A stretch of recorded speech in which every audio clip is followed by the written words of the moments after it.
ma, paano pag ganito? Ma, paano gagawin namin pag ganyan? Kasi ngayon, parang, ano, tol, paano tayo tol? Ganito. Laging ganun na lang yung nangyayari.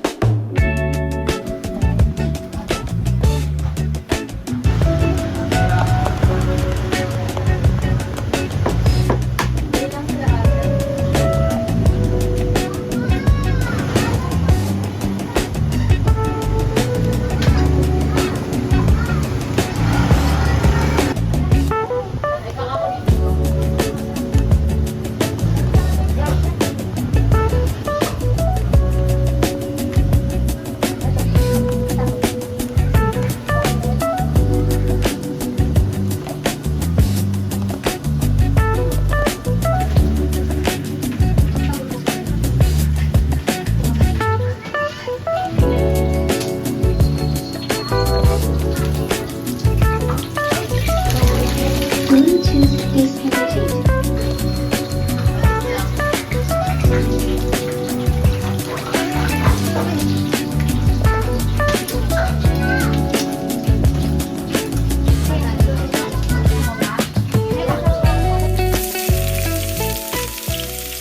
Before, nagtrabaho ako sa BGC, Bonifacio Global City, ng ganitong product. So, meron akong may amo na taga Ilocos. Ganito yung product niya, Ilocos Empanada, tsaka mga Ilocos product talaga. So, nun, cashier ako that time. And then, nakikita ko lang siyang gawin, pero hindi ko siya masyadong kilala dito sa Maynila. Mostly talaga, kilala lang siya sa Ilocos. Hindi pa siya kilala dito sa atin. So, ngayon, yun, natutunan ko siyang gawin, pero noon, tinitignan-tignan ko lang siya.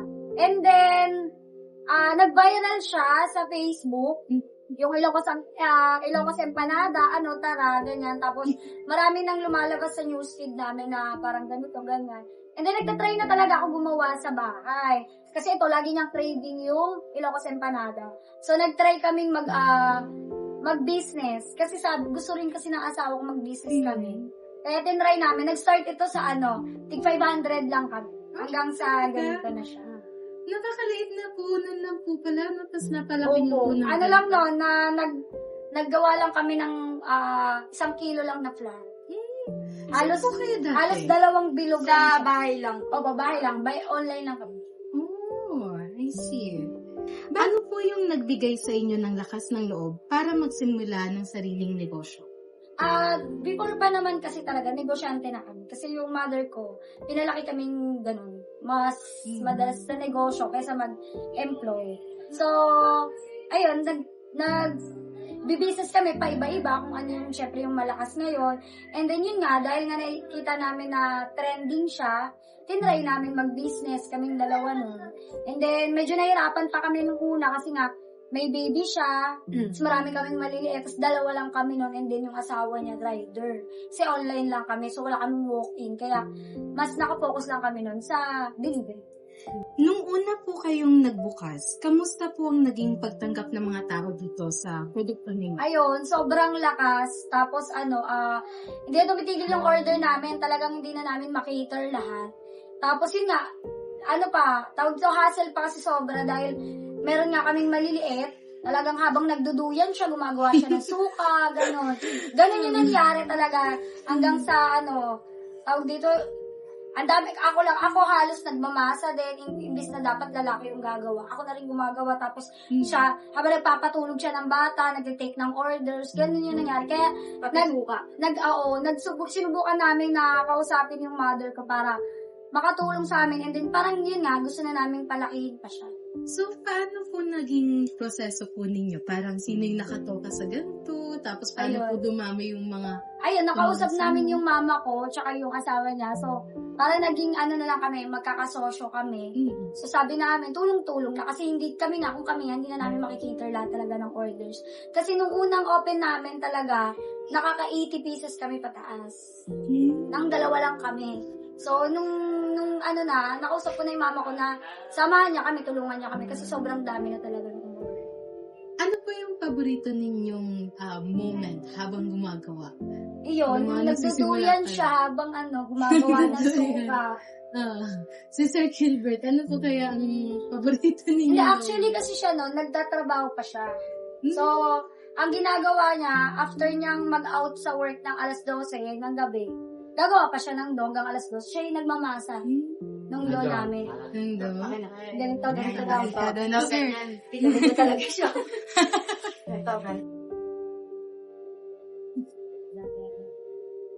Yan, isa lang kamay. Yan, ganyan.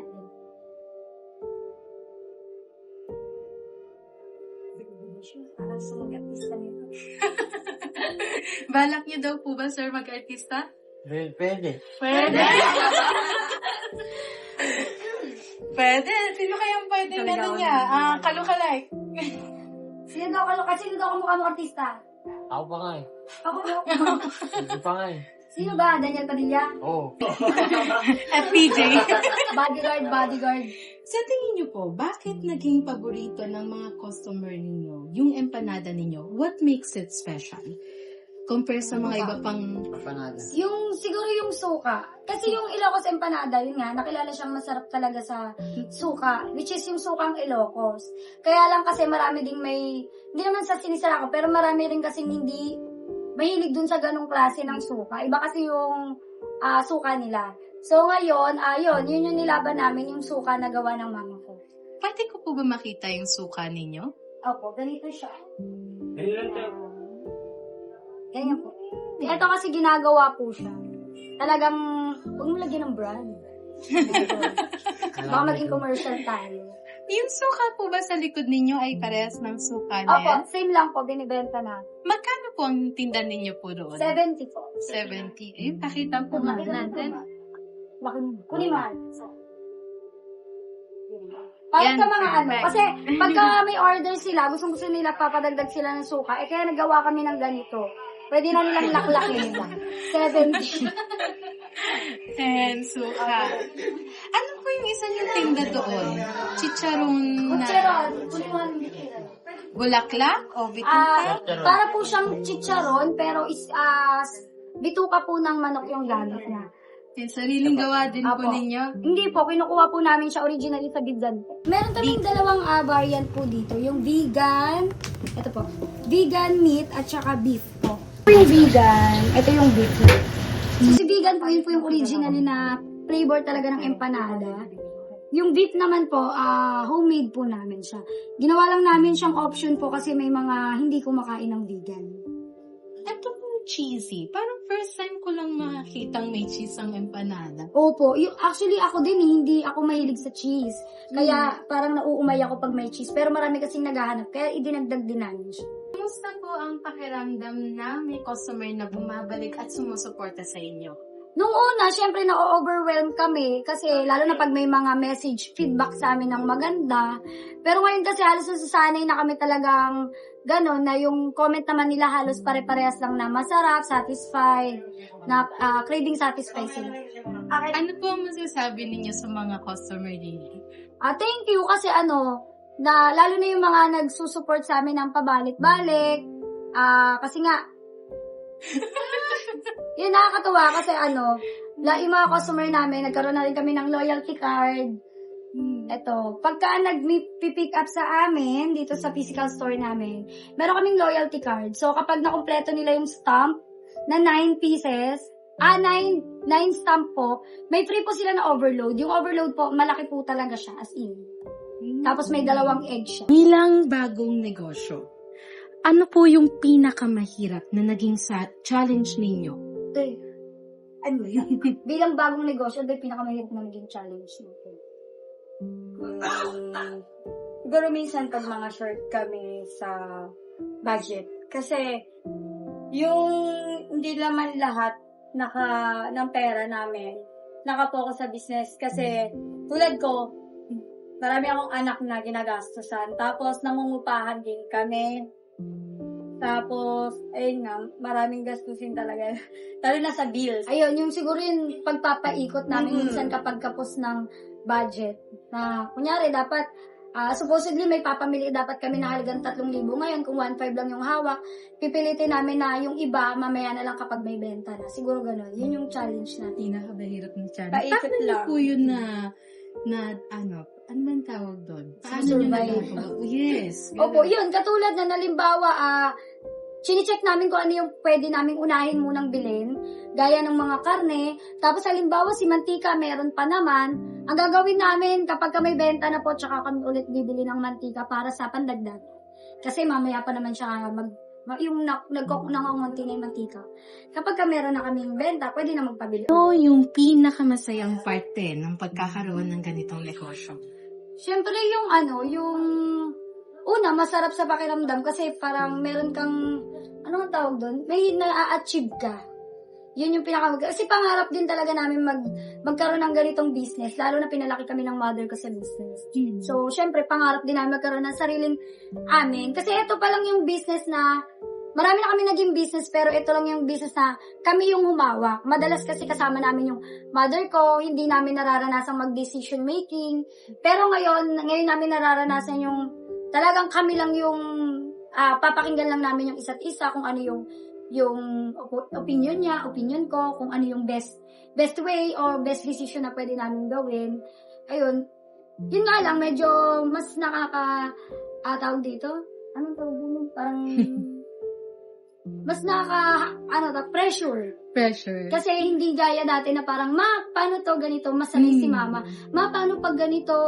Paano gagawin namin pag ganyan? Kasi ngayon parang, tol, paano tayo tol? Ganito. Laging ganun na lang yung nangyayari. Sabi, tol, wala tayong bukas, paano tayo gagawa ng paraan? Laging ganun. Hindi gaya dati kasi kahit nagbe-business kami, parang kampante kami lagi kasi merong ganito lalo na nung nawala si mother dito. Ay, naiyak ako. Nawala yung mama ko. Yun nga yung, syempre diba yung business namin talagang nakilala siya sa suka ng mama ko. So, nung umalis yung mother ko dito, ayun, yung pero clear ka, kasi si mama ko, naging kasosyo namin siya. Una, nag-start kami ng dalawa lang kami magkapatid. And then, sa sobrang lakas nga, sobrang dami ng tumatangkilik sa amin, inalok ko yung mother kong mag-sosyo dito. And then, yun, for some reason, nag-quit siya, nag-stop siya dito. Kaya, yun yung parang napilayan kami. Yun yung naging biggest, namin, struggle namin dito. Kasi nga, nakilala yung empanada namin sa sarap ng suka ng mama. Masarap na yung empanada, plus nadagdag pa yung suka ng mama ko. So, nung umalis siya, yun, nag-struggle kami ng kapatid ko. Talagang napatanong siya ng, paano tayo yung suka, paano yun, ganun. And then, nabanggit niya na lang sa akin na, try mo na lang gawin. Kasi, yun nga, sa amin kasi magkakapatid, parang ako yung nakamana kay mama nung masarap magluto, magaling. Kaya thankful ako sa mother ko kasi, nabigay niya sa akin yung ganong skill. Kasi madalas, lagi kasi kaming magkasama ng mama ko, makamama kasi ako. Lagi ako nakadikit sa kanya. Kaya kahit hindi niya naitulong sa akin yung suka, nakikita ko. So yun, nagawa namin. Tapos, nakakatuwa kasi nung unang araw na ginawa ko yung suka, tinry namin gawin yung suka. Yun, medyo kinakabahan pa ako or kasi nga, kasama excite na parang anong magiging resulta. Tapos yun, nung ginawa ko yung suka, after kong gawin, parang iniisip ko lang, inaano ko lang sa isip ko kung paano nga ba yung ginagawa ni mama, yung ganon. Tapos ginawa ko yung suka, tinatingin ko agad sa kanila. Kasi nga, sabi ko, paano baka ilalabas natin, baka hindi naman okay. Tapos yun, pinatikim ko agad sa kanila, tapos tuntua kami kasi halos yung itsura ng suka ng mother ko tsaka yung suka ko, parehas lang. Tapos yung lasa, halos kung hindi mo alam, hindi mo mapagko-compare na parang iba na yung gumagawa. Kasi halos parehas ng suka ni mother. Ano po yung gusto ninyong maitindihan ng tao tungkol sa trabaho at sakripisyo ninyo bilang negosyante? Yun nga, masarap mag-business, lalo na syempre kapag kumikita, kasi nandun yung saya mo na marami ka na-achieve, marami ka nagagawa, or para nagiging successful yung negosyo mo. Pero, hindi yung pag nakakakita tayo ng success na tao, hindi agad, ganun, hindi parang titignan mo ng, ay, nagnegosyo sila, ganito, ganyan. Hindi ganun kadali yung pinagdadaanan namin ng mga negosyante. Kasi ang daming factors na, may mga time na man-negative ka talaga, tapos, minsan de-depress ka na rin eh. Yung dadaan ka sa mga ganung factor na sitwasyon mo na parang, aabot ka na sa puntong gusto mo nang mag-stop. Nangyayari talaga yun sa lahat ng mga negosyante. Mahirap talaga, lalo na kapag andun lahat eh, pagod, hirap, tapos sa pera, tapos may mga, yan sumasabay pa minsan meron talaga mga customer na hindi natin minsan maintindihan or may mga time siguro na parang may pinagdadaanan sila sa atin na ibubuntun.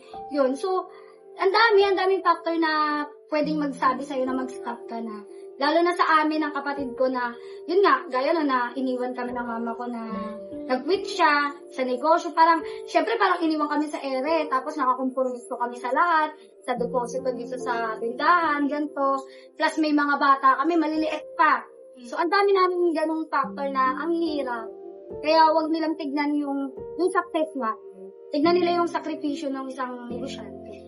Kasi sa likod nun talaga, maraming hirap.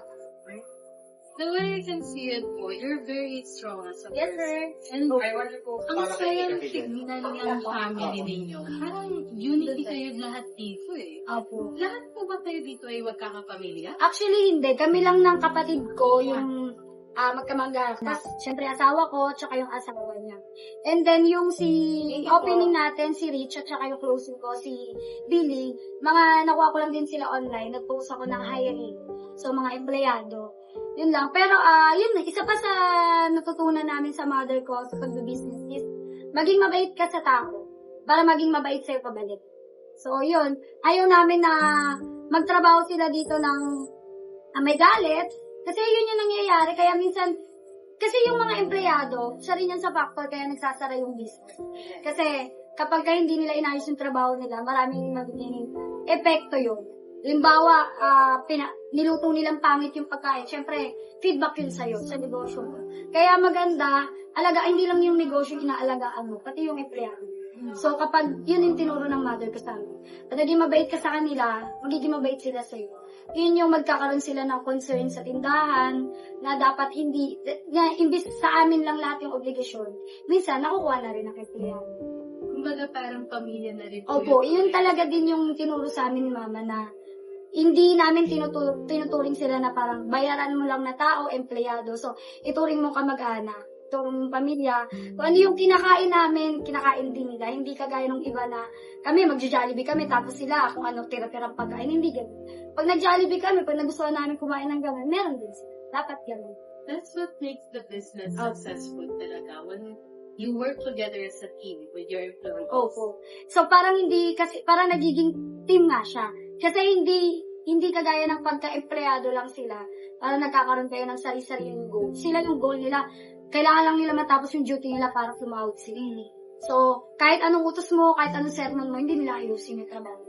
Tapos titignan ka pa nila ng masama. Kasi nga, parang nakakainis to sermon ng sermon. So, hindi ganun yung gusto namin tignan nila sa amin. So, parang ang gusto namin makita, ay sila ate mababait at sa amin, dapat maging mabait din kami sa kanila. Yes. Nakakagandang po niyan. Mensahe sa mga kapwa business owners. Opo, para magkaturon sila ng tip.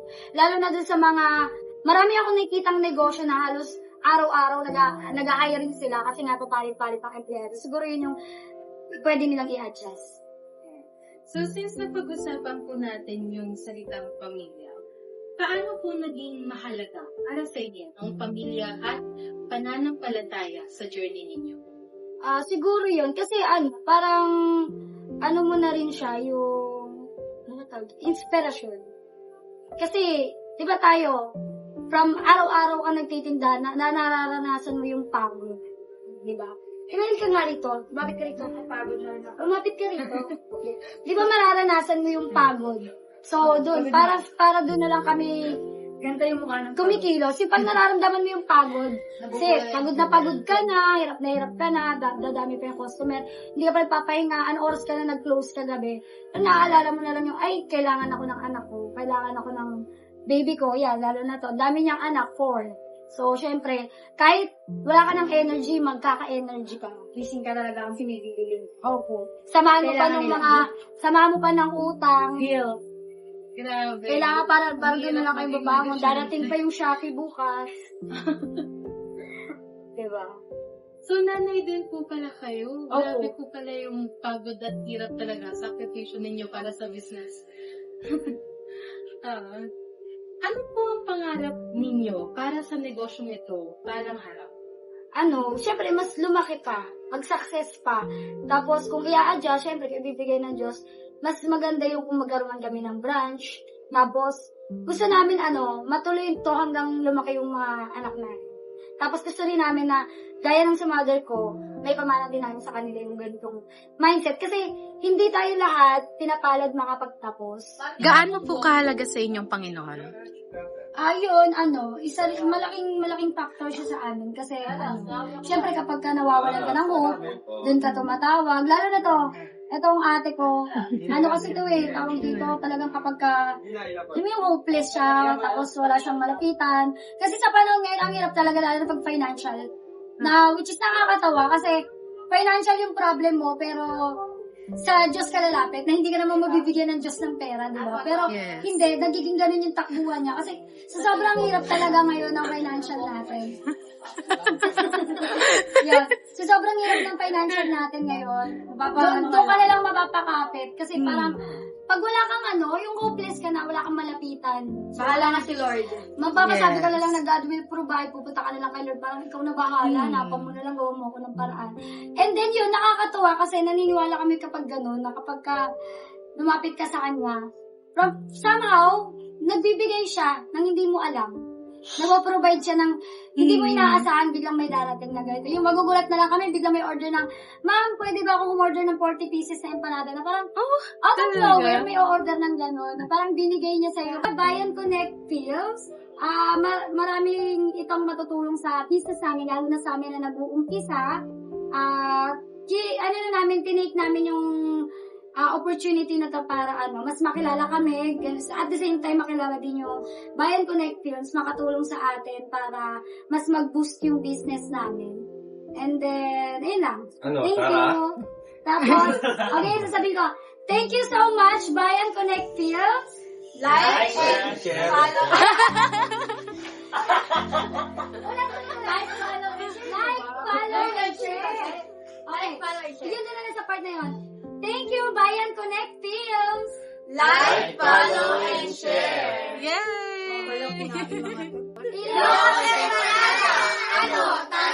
Dear viewers, we encourage you all to please subscribe to our YouTube channel and follow our Facebook page to help us reach more people. Sincerely yours, Bayan Connect Films.